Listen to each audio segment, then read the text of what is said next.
Hey, c'est Mystique, j'espère que vous allez bien. Aujourd'hui on se retrouve pour une nouvelle vidéo The Story Begins sur le manga La Brigade Temporelle, le visiteur du futur.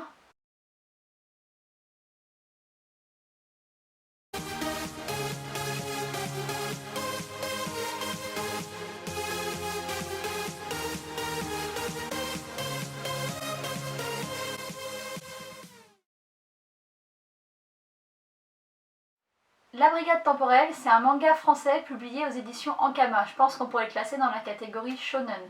Alors c'est un spin-off de la série Le Visiteur du Futur qui est une web série qui a été diffusée sur internet. Je crois en 2009 ça a commencé à peu près, je suis pas sûre des dates. Et le scénariste du manga c'est François Descraques qui est le réalisateur et scénariste de la série. Au dessin, on retrouve Guillaume Lapère, qui est le dessinateur de la série City Hall. Alors, je ne sais pas si vous connaissez, c'est aussi un manga français qui est aussi publié aux éditions Ankama et qui est un manga steampunk, donc un peu aussi sur un peu qui se rapproche de l'univers du Visiteur du Futur.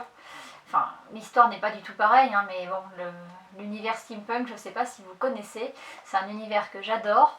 Et du coup, la série Le Visiteur du Futur est quand même steampunk plus ou moins, mais en tout cas les costumes sont très steampunk. Et du coup la série City Hall c'est aussi un manga steampunk français que je recommande fortement. Donc du coup j'ai été tentée d'acheter celui-ci parce que j'aime beaucoup le coup de crayon de Guillaume Lapère.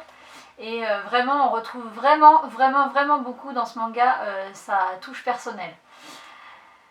Donc voilà, c'est un manga qui est entièrement en noir et blanc.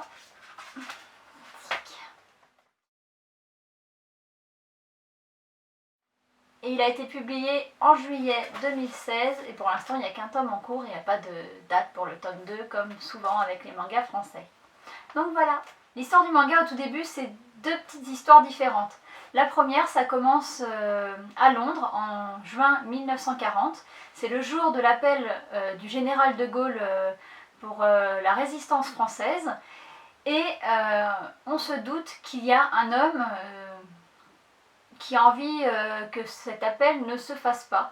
Donc il pulvérise un autre homme pour lui piquer son uniforme et il se dirige vers la salle où est enregistré l'appel du général de Gaulle avec une bombe. Ça s'arrête là.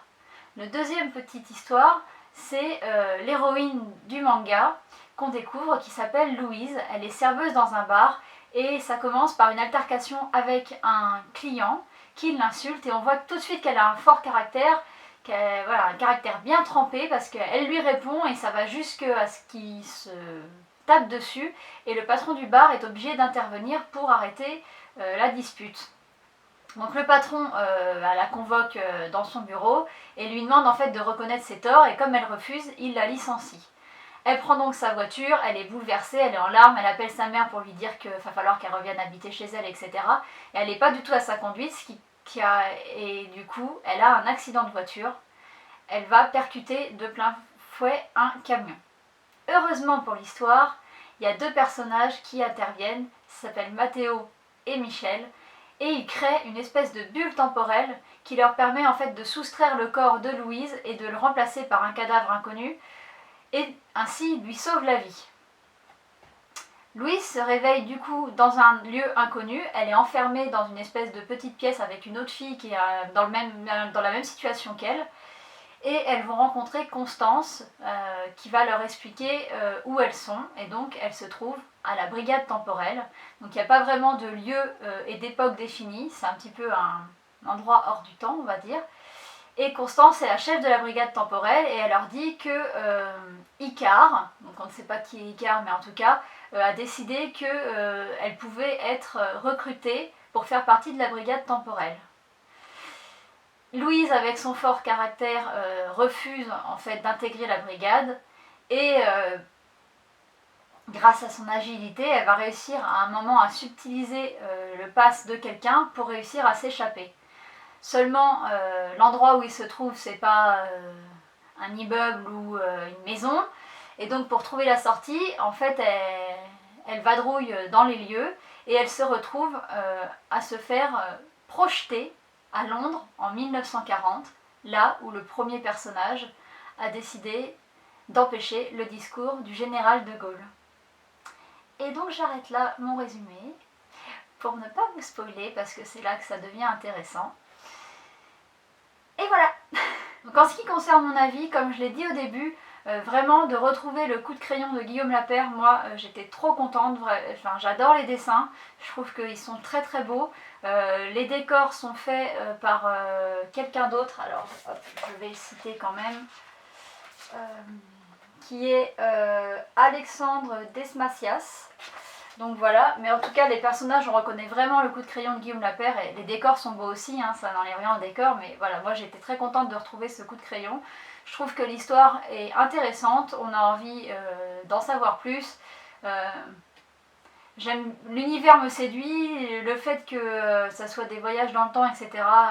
Moi j'adhère complètement, c'est vraiment le genre d'histoire que j'aime beaucoup. Il se lit extrêmement facilement, peut-être un petit peu trop rapidement, enfin voilà, il se lit vraiment vite et du coup on reste très vite sur sa fin, surtout que vu que c'est de la publication française, je pense pas qu'on aura le tome 2 tout de suite, donc du coup voilà, ma patience va être mise à rude épreuve. Mais vraiment, j'ai pas été du tout déçue et je trouve que les personnages sont intéressants. Il y a un côté drôle, voilà, avec certains personnages comme Michel qui est un petit peu bébête, on va dire, pour pas l'insulter, le pauvre Michel.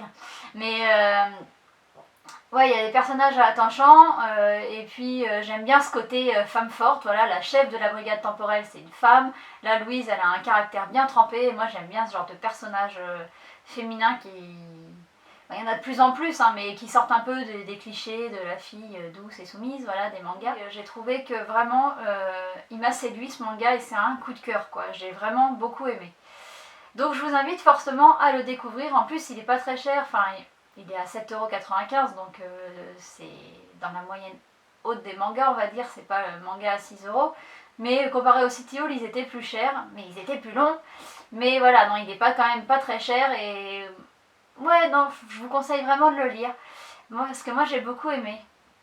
Et j'espère que je vous ai donné envie de le lire et puis je vous dis à bientôt dans une prochaine vidéo. Bye bye!